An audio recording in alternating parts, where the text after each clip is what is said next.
Hey guys, thank you for watching my presentation. In this presentation, I'll be discussing the United States Department of Justice's subcomponent, the National Institute of Corrections, or NIC. The National Institute of Corrections was created by a joint resolution in both the House and Senate in Congress in 1974.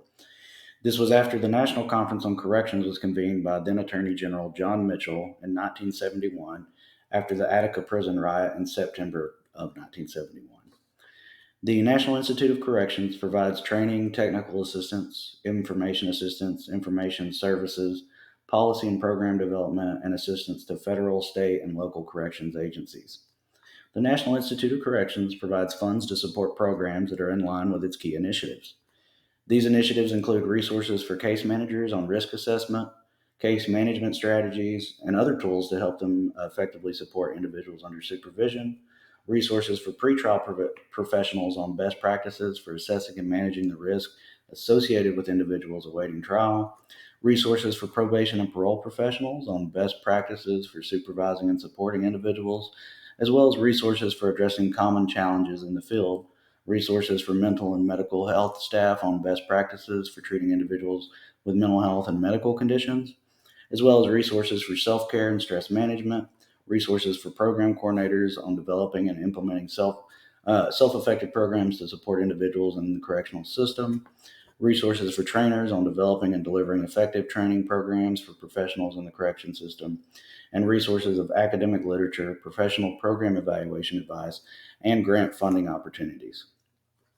The National Institute of Corrections is the only federal agency with a legislative mandate, Public Law 9341.5, to provide specialized services to corrections from a national perspective.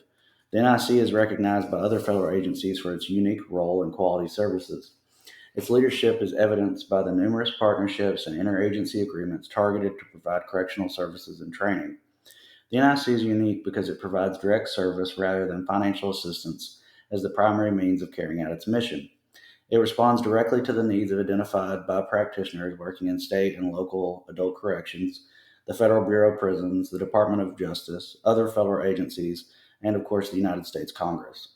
NIC staff provide leadership to influence correctional policies, practices, and operations nationwide in areas of emerging interest and concern to correctional executives and practitioners as well as public policymakers. The National Institute of Corrections is a multifaceted program that seeks to inform best practices in all aspects of the patchwork correctional system that we have in the United States.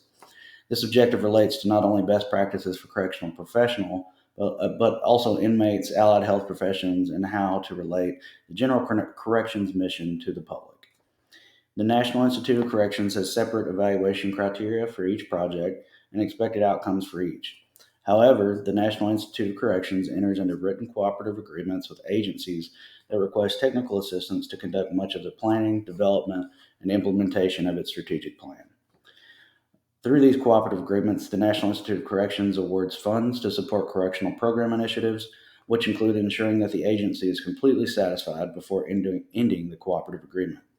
These cooperative agreements also include a clause that much of what the Institute does has utility to other correctional agencies, and any new programs or services that are developed may be utilized in other agencies after completion of the cooperative agreement.